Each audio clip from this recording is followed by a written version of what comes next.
നമ്മുടെ 6 വരി പാത പൂർത്തീകരിച്ചിട്ടില്ല.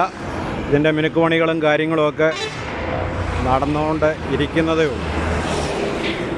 നമ്മുടെ നാടിൻ്റെ പുരോഗതി അത് വിലയിരുത്തുവാണേലേ നമ്മളൊക്കെ ഓർക്കും, നമ്മൾ വോട്ട് ചെയ്ത് ജയിപ്പിച്ച് നമുക്കിഷ്ടമുള്ളവരുണ്ട്, ഇഷ്ടമില്ലാത്ത വകുപ്പുകളും ഡിപ്പാർട്ട്മെൻറ്റുകളും ഒക്കെ ഉണ്ടല്ലോ.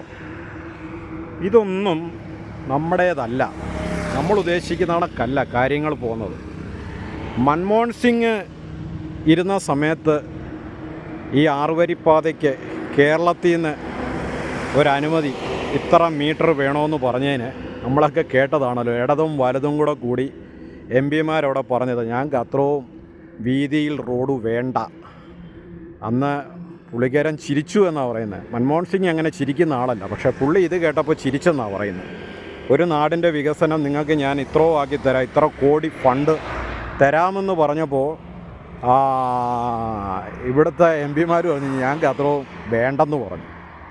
അപ്പോൾ നമ്മൾ ചിന്തിക്കേണ്ടത്, കോൺഗ്രസ് ഈ 6 വരി പാതയ്ക്ക് തുടക്കമിട്ടെങ്കിൽ അവർക്ക് സ്ഥലമെടുത്ത് കൊടുക്കാൻ അവരെയും കൊണ്ട് കഴിഞ്ഞില്ലെന്ന് പറഞ്ഞാൽ അതിനെ കഴകത്തില്ലെന്ന് തന്നെ പറയാം. അപ്പോൾ ഇപ്പോൾ ഇരിക്കുന്ന സർക്കാർ അവരെയും കൊണ്ടേ അത് കഴിയത്തുള്ളായിരുന്നു.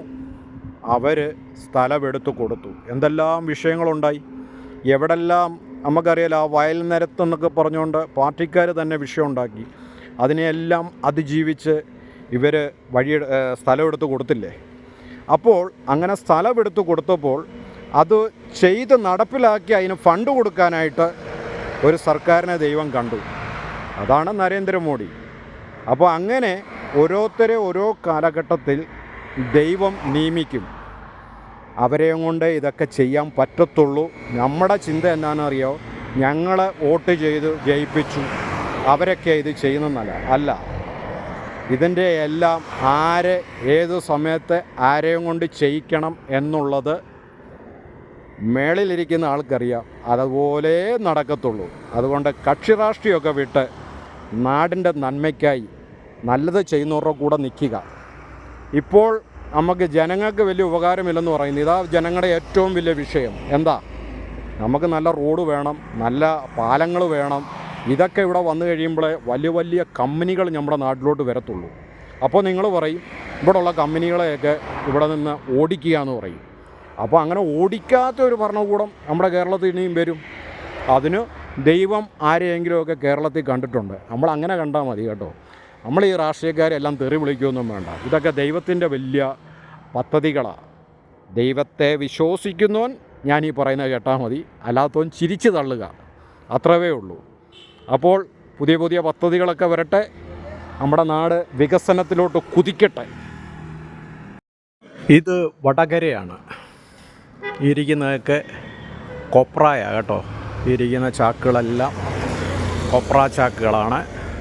ഈ നമ്മുടെ കേരളത്തിലെ ഏറ്റവും കൂടുതൽ ഈ തേങ്ങാ വ്യാപാരം, കൊപ്ര വ്യാപാരം നടക്കുന്ന ഒരു മാർക്കറ്റാണ് വടകര. ഇത് കണ്ടോ, നൂറ്റാണ്ടുകളുടെ പഴക്കമുണ്ട്. ഇത് ഈ ബിൽഡിങ്ങൊക്കെ ഇരിക്കുന്നുണ്ടോ, ബ്രിട്ടീഷുകാരുടെ കാലത്ത് ഉള്ള ബിൽഡിങ്ങുകളൊക്കെ ഇത്.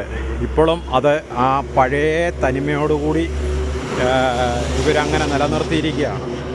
നോക്കിക്കേ, എന്ത് രസമാണെന്ന് നോക്കിക്കേ. എത്ര വലിയ മാള് വന്നെന്ന് പറഞ്ഞാലും ഇത്രയും സൗന്ദര്യം നമുക്ക് കിട്ടുമോ? നമ്മുടെ കണ്ണിന് ഇത്രയും കുളിർമയുണ്ടാവുമോ? അതിമനോഹരമായ ഒരു മാർക്കറ്റാണ്.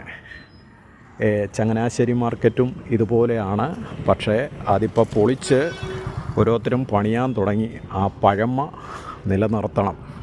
നിലനിർത്തിയാലേ പട്ടണങ്ങൾക്ക് സൗന്ദര്യം ഉണ്ടാകത്തുള്ളൂ.